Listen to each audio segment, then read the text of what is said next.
I want to paint a picture for all of you. The year is 2019. I'm driving Uber full time to pay the bills. I am working on my first podcast, Purpose in the Youth. I'm doing anything and everything to do what I need to do to keep the lights on, pay the bills, and keep this podcast career going. I'm living in Los Angeles at the time. I would not even say live. I feel like I was working in Los Angeles for 3 years. And there's one evening, it's Tuesday. I'm on the side of the road in Santa Monica. I'm waiting for my next Uber ride. And all of a sudden, I start to just break down in tears. And I'm bawling my eyes off. I turn off the app for Uber. And I am realizing I am so burnt out. This was one of the last moments that I've ever allowed myself to get to that point. And I'm guilty as charged, right? I allowed myself to work 60 plus hours a week. I neglected so many important areas of my life outside of just work and my wellness. And that was really about it. I didn't really have a social life. I didn't date. I just was going all in on myself. And I was experiencing being burnt out. And this was not the first. I had it happen many of times. And it was really, really rough. Ever since that moment, I've been very intentional with avoiding that. And I've had those little moments here and there, but it doesn't happen anywhere near as much as it did as back then. So let's take a vote for a second. Be honest with yourselves. Does anyone actually enjoy burnout? That feeling, that emotion of just not feeling happy, not feeling fulfilled, completely tired, overwhelmed, anxious. Does anyone enjoy it? No. But we oftentimes find ourselves back there more times than we can count as entrepreneurs, as creators, as high operating professionals. We just continue to work, and we expect things to change. And when they don't, we're burnt out. So this is a hot take, okay? You are fully responsible if you're burnt out. Let me say that one more time. You are responsible if you are burnt out. The good news is, in today's episode, I'm going to help peel back some layers for why I believe this. And I hope that by the end of this episode, you will have such a better understanding of how to avoid burnout at all costs. So today, what we're going to dive into is burnout from top to bottom. I want to dive into the signs to look out for that will show you, hey, you're headed down the path to being burnt out, or you already are. I want to dive into strategies to prevent burnout from happening. And I also want to talk about the importance of how having a supportive environment is crucial to avoiding burnout. Now, at the end of the episode, I will invite you to join a free workshop that I'm hosting on May 24th. It's called From Burnout to Balance, a masterclass in life design. And I'll tell you more about that at the end. So stick around so you can hear the deets and you can make sure that you lock in your spot before it actually happens. So section 1, understanding burnout. The definition of burnout: physical or mental collapse caused by overwork or stress. My definition would be just feeling like I wake up and I don't want to do anything, or everything that I'm doing in my day just feels like I'm being pulled to do it. Things that used to make me really passionate are not really something that I'm excited about. So let's dive into some of the signs. Exhausted when the alarm goes off, as I kind of mentioned. Lack of motivation to do things that you once loved, right? Frustration in things that once never bothered you because you're so just completely dissociated and just tired that those little things that used to never bother you now get to you. Cognitive problems like concentrating, paying attention, or remembering things. Yes, you're not going to be able to stay as focused as you were because you're now burnt out, or you're in that stage of becoming burnt out. You feel isolated and you're withdrawing time from family, friends, or loved ones because all you want to do is work. Your identity is wrapped up in your work. These are some of the very few but important signs to look out for. If, as I'm saying those out loud, you're like, yep, Bobby, that's me, I don't want you to get yourself more overwhelmed. I want you to recognize this is a great opportunity for you to acknowledge, okay, I am burnt out, and now I need to start making some adjustments so that I don't feel this way on a daily basis. And maybe there's signs that I didn't discuss that are like, this feels like burnout. Take note of that. Pay attention to that. Maybe do some of your own research and ask yourself, is this a sign of burnout? Because these are the signs that I've dealt with in my own past that have led me to realizing, yes, Bobby, you are burnt out and you need to make some changes very quickly. I found the causes of burnout come from really 2 to 3 specific things. Number one is work overload. So our daily output expectations just aren't realistic. We create a to-do list of 100 items and we just tell ourselves we need to get everything done before the end of the day. And we set ourselves up for failure because even realistically, what we could have got done was maybe 20 of those items. We're shooting for something so high that it's just not possible, and it just sets us up for failure each and every day. We lack control, right? So we're saying yes to any invite or anything at all and filling up our schedules, which is just causing us to be distracted or lose track of time. And that is causing us to be burnt out, saying yes to too many things. And now all of a sudden you're like, wow, I'm spending my entire day and week just running around, checking things off. And I don't even want to do 90% of these things. That's a big problem. And also, let's call out when our foot is on the gas, even when the tank is on E. When it's 8 p.m., we can barely keep our eyes open, but we continue to push ourselves to just keep going. That is causing us to feel burnt out. Had we actually taken a moment to shut the laptop, go to sleep, get 8 hours of sleep, wake up the next day, feel rested, recharged, we would actually come back the next day ready and feeling good about ourselves. But because we pushed it, we didn't get enough sleep. Now we feel like shit. The whole next 24 hours is ruined. We think that us putting in more quantity hours worked is actually beneficial because we're getting more things done. But in reality, we're actually hurting ourselves. We're shooting ourselves in the foot by working longer, and the quality is suffering, which then means we need to go back and fix that work. Where if we would have just went to sleep, prioritized our mental, physical, spiritual well-being, we would have woke up the next day, recharged, and what we could accomplish in 2 hours would have taken us 4 hours to do when we were burnt out. Let's talk about the impact of burnout. Some of these you guys and gals may be already very familiar with. Our mental, physical, and spiritual health get neglected. Okay. I do not want people to underestimate the power of your body and mind and soul. Your body is your vehicle. It's what gets you from point A to point B every day. It's the way you operate on a daily basis. If you do not treat it properly, you are going to deal with the repercussions.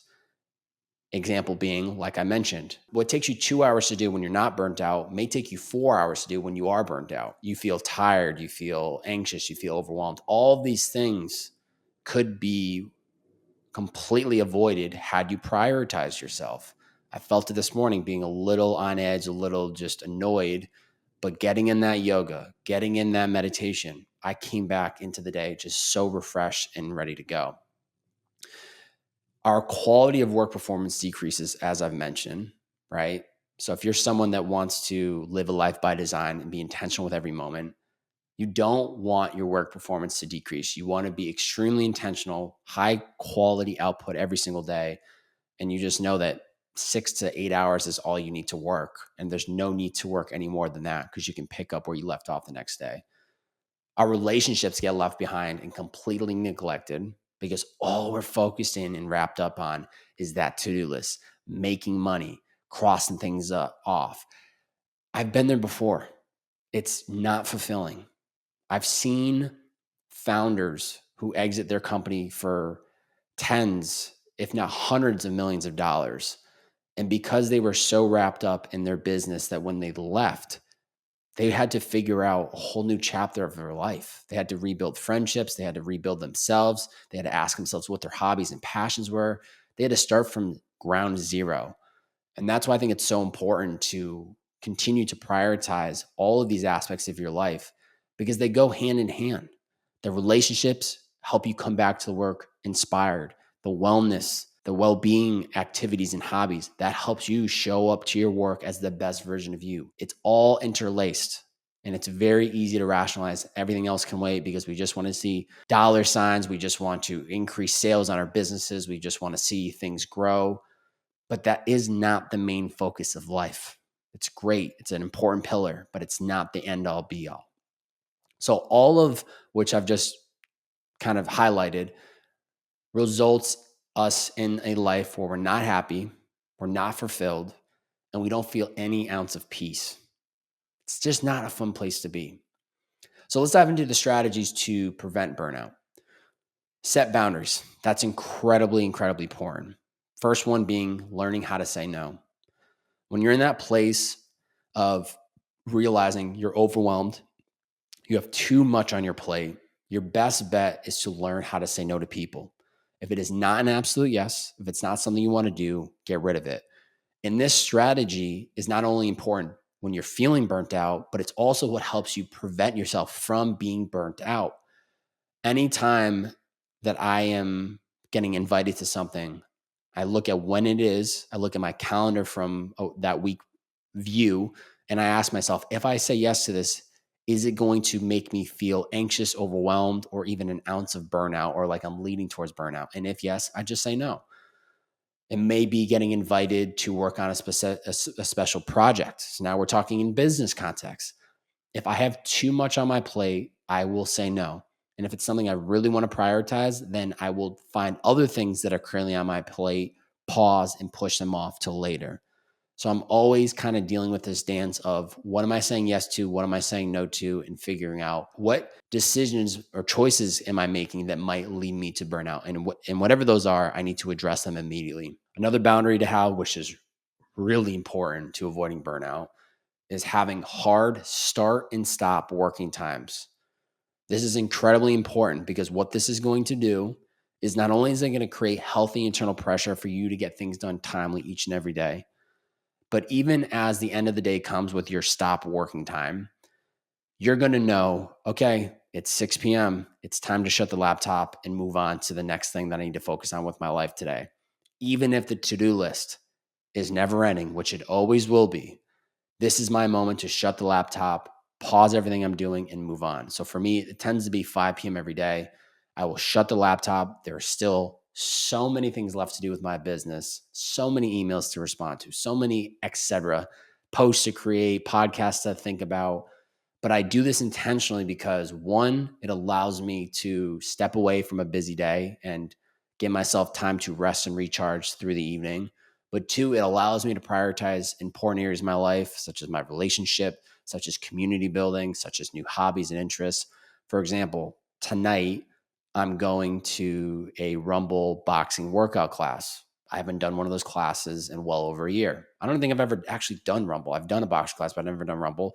So me shutting my laptop at 5 to get there for 5:30 is really exciting. Yesterday, my priority at night was a sauna cold plunge session with somebody I had just met in Austin. So prioritizing community building.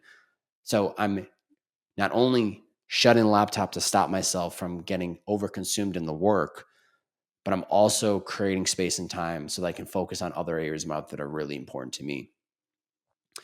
Other strategies for preventing burnout. Let's talk about time management. Create a realistic to-do list every single day. This goes back to what I was saying earlier. You must be realistic. Determine how many hours you want to work every day, 6, 7, 8, 9 hours, whatever that looks like. And then every item you write down, just kind of have some idea of how long is this thing actually going to take.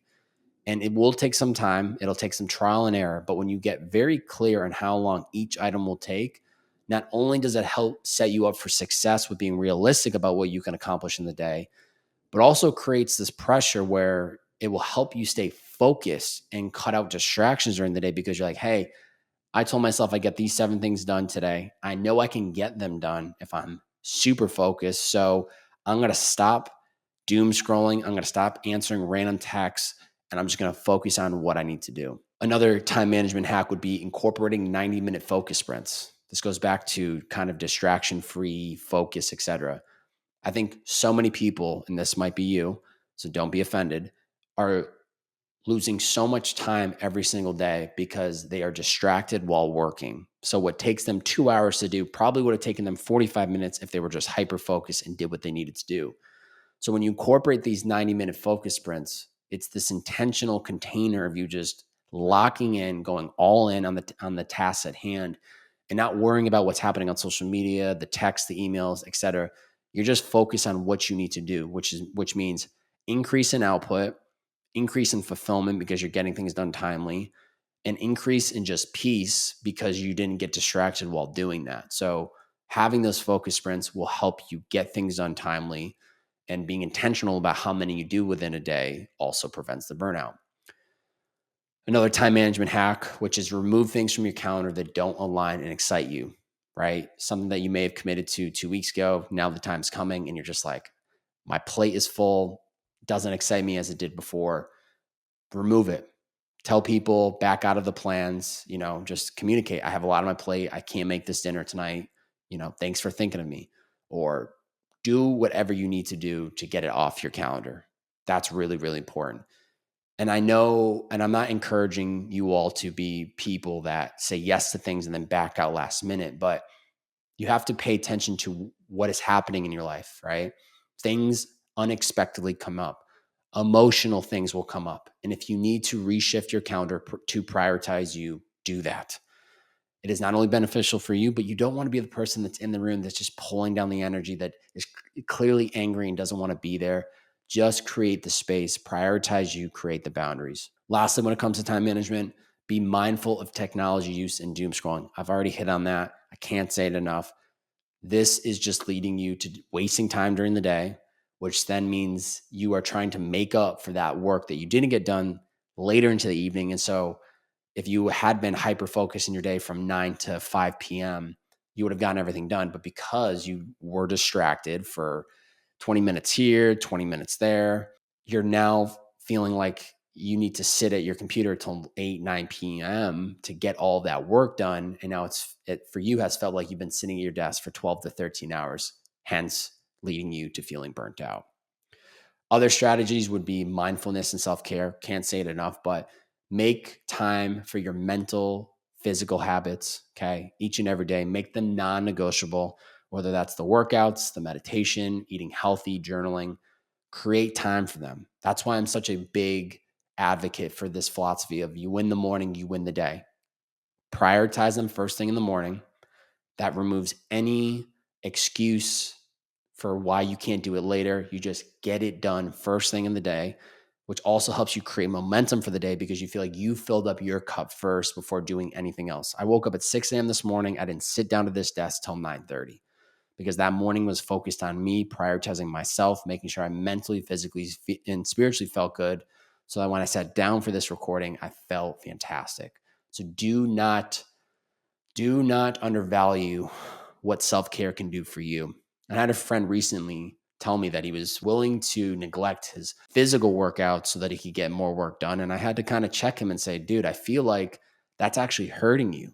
I feel like if you actually prioritize your physical health every morning, you would continue to show up as the best version of you in the work.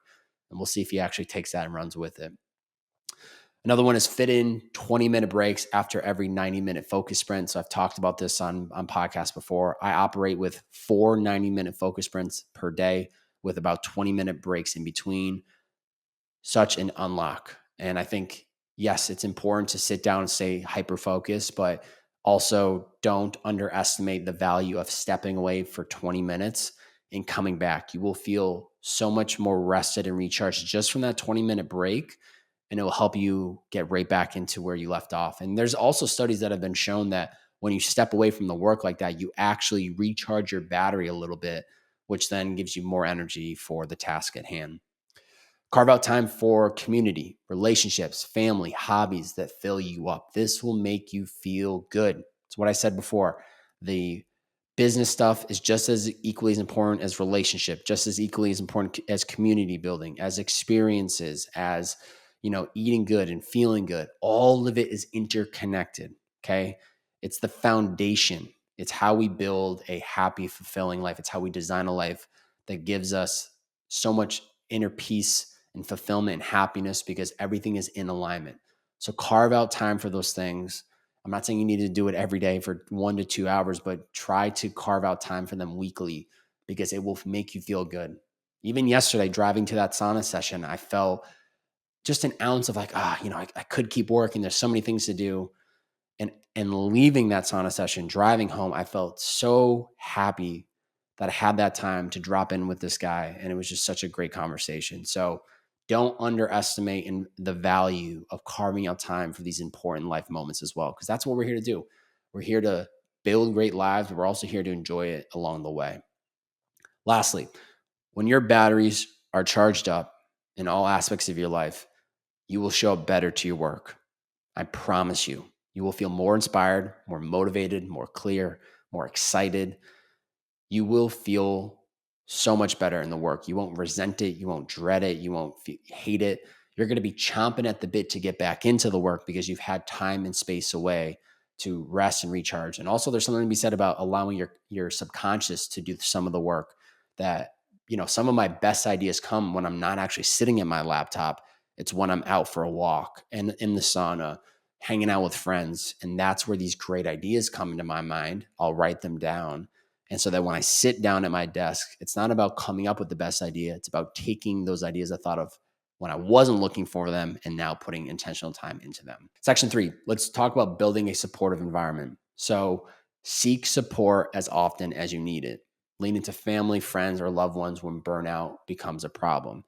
Now, in the last episode, I shared with all of you kind of, I guess I wouldn't call it a burnout, but it was a lot of the same symptoms where I just felt really unmotivated every day, a lot of limiting beliefs, a lot of mental like chatter in my mind, pessimistic, negative, a lot of the very similar symptoms. And the best thing that I could have done was talk to those around me that I'm close to, that I value. And that was really helpful. So do not underestimate the value of just communicating how you're feeling. I know at times we're as humans, we don't want to, you know, we don't want to be that person to quote unquote, hold people back, or we don't want to waste people's time and energy telling them how I feel, but people around you care. People want to support you when you're in those moments. And I saw it firsthand when I had communicated that I was just in a really deep, dark mental hole. And whether it was my partner, whether it was close friends of mine that were reaching out, or family, it was really nice to have these people reaching out. So lean into those people closest to you when you need it.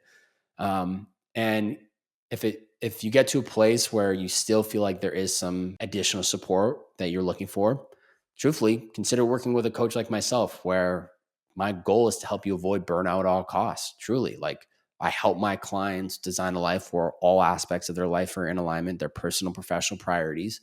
And because of that, they rarely ever feel burnt out because we create systems and boundaries in their life so that as their foot is on the gas and they're about to hit that burnout phase, they let off and they go live and they rest and they recharge and they allow themselves to do those things and they come back and they feel great. So if that, feels in alignment and is calling you, consider it. Other things to call out when it comes to creating a healthy work environment, right?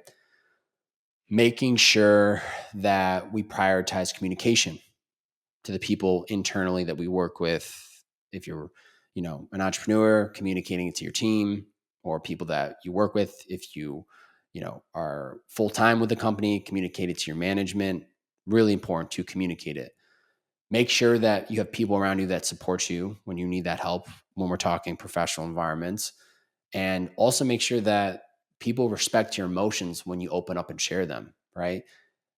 I've seen it and time again in corporate at my past career at Liquid IV, where people were burnt out. And I think people would communicate that they were burnt out. And fortunately, I think they had a lot of good systems in place to help people, but still, people had to feel okay to be able to share those emotions. So common questions that come up when speaking on and talking about burnout. One, how can I tell the difference between just being stressed and actually experiencing burnout? So here's the difference. Being stressed, having healthy stress is a good thing. It's, can you shut it off at the end of the day? Burnout is just this constant 24 hours. You just feel these emotions, right? And it's just kind of, you're in this emotional state that just you can't let go of. The stress tends to be something that you feel stressed in the moment, but then you let it go because you go get a workout, or you're having dinner with your partner, or you're going to a concert that night. You can kind of alleviate the stress by leaning into these different things that help you decrease the stress. But when the burnout comes, it's just there. It's really hard to get rid of because it's so just part of you. So there's a big difference between stress and burnout. And I think the biggest thing to know is stress is you can let it go. Burnout, it feels almost impossible to get rid of. What are some practical first steps I can take immediately if I feel I'm heading towards burnout? I've said it before on this podcast and I'll say it again. Let the foot off the gas. Slow down. Remove things on your calendar that overwhelm you. Be realistic about what you can truly accomplish each day. Carve out time for healthy habits if you're not doing so already. Make sure you're getting plenty of sleep at each night, 8 hours ideally. Do the things that you know you need to do that will help you not feel burnt out. But if you feel like it's coming, you got to be realistic and honest with yourself about what is causing the burnout and what truthfully do I need to do to not get burnt out. And whatever comes up within that, asking that question yourself, double down and do that thing, even if it scares you, even if it means turning down business opportunities or not getting on the flight to go have fun traveling with friends. Listen to your intuition, listen to your gut, and do what you need to do to prioritize your well-being. Are there specific types of relaxation or self-care that are most effective for preventing burnout? It's truly a case by case scenario. You have to figure out what is it that works best for you. So for me, it's like, I know at the end of the day, when I'm trying to switch gears out of work mode into like life mode, it's going for a walk at the end of the day. It's cooking a healthy dinner. It's watching TV. It is maybe reading a book. It is not scrolling on social media. It's not watching or consuming anything that's going to get my mind to start thinking about business, etc. So you have to figure out what works for you. Also, end of day meditation is a really great hack for me. So there's not necessarily, it's not a one size fits all. It's case by case scenario, and I would encourage you to figure out, are there certain relaxation or self care tips that help you prevent burnout? And whatever those things are, create time for them daily. And if it makes you feel good, add more of it. If it hurts you, get rid of it. So if you're still listening to this episode, that means that you are dealing with burnout or you're wanting to learn more about how to prevent burnout. And this next step is for you. And please, please do this. So if this episode resonated with you, I would love to invite you to my workshop, From Burnout to Balance, a masterclass in life design, which is happening next Friday, May 24th at 12 p.m. CST. It is free. Yes, free for the community. If you've ever felt like your life is dictated by your business, if busy is your constant status, if you struggle to manage your personal well-being alongside professional growth, this masterclass is crafted just for you. So this is what you're going to learn. You're going to learn how to conduct a personal audit to identify what is holding you back. We're going to dive into how to map out your dream life with clear, achievable steps. We're going to learn how to create your custom calendar to balance daily responsibilities, things that we've chatted about today. We're also going to build your personal playbook to keep distractions at bay, all of which this process, these 4 steps are going to help prevent you from dealing with burnout. So this workshop is for entrepreneurs and professionals feeling overwhelmed by imbalance, those who want to reclaim their time and prioritize their well-being, and really anyone that is looking to design a life with intention and purpose. If that resonates, if any of those 3 call outs resonate with you, this is the masterclass for you. So originally I was only going to allow 50 people into the workshop so we can have a Q&A, make it a very intentional setting, but we filled it up so quickly that I don't want people to miss out on this. So I added an additional 50 spots to it. So if this is something that you're interested in, do not wait, sign up, claim your spot right now. You can do that by DMing me on Instagram, the word balance, and I will send you a link to sign up. Or if you want to just go straight to my website, go to bobbyhobert.com. On the top section, or if you're on mobile, it'll be on the top right. you will see a section called programs. Click that. And underneath the first one, it should say Burnout to Balance. Fill that out, sign up, and then I will send you next steps. Once again, this is happening Friday, May 24th at 12 p.m. CST. It's going to be epic. The deck is amazing, and I cannot wait to share this with you all next week. So please sign up if that's of interest. Best way to support this podcast, screenshot this episode on whatever platform you're listening in on, post it to your IG story, tag me at Bob B-O, 3 B's, 4 A's, and Y. Share out this episode. Maybe there's someone in your community that is struggling with burnout, and this episode could change their perspective, change their mindset, change their life. So please do not undervalue sharing it out. It also really, really helps the show grow. Or you can also leave us a review on whatever platform you're listening in on. Take just 30 seconds, leave a review. It costs you $0. It costs me a lot of time and energy to create these episodes, and it means a lot. So please, if you have not rated and reviewed the podcast, do so today. Thank you for tuning in. It's the Bearded Man Podcast.